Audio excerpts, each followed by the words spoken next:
ছোট্টবেলায় যখন আমি করলা খেতে একদমই পছন্দ করতাম না, মা এই করলার ঝাল খাইয়ে করলা খাওয়া শিখিয়েছে। আপনারা যারা আমার মতোই করলা খেতে একদমই পছন্দ করেন না, তারা এই রান্নাটা খেলে বারবার খাবেন। সবার প্রথমে দুটো করলা আর দুটো আলুকে আমি একটু লম্বা সাইজ করে কেটে ধুয়ে রেখেছি।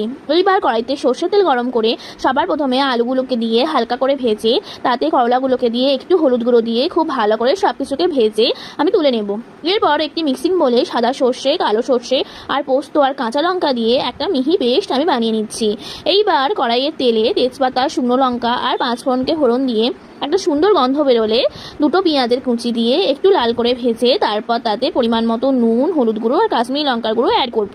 দিয়ে সব কিছুকে মিশিয়ে পরিমাণ মতো জল অ্যাড করব। জলটা ফুটে উঠলে আগে থেকে ভেজে রাখা করলা আর আলুগুলোকে তুলে মিডিয়াম ফ্লেমে 5-7 মিনিট সিদ্ধ করে নেব।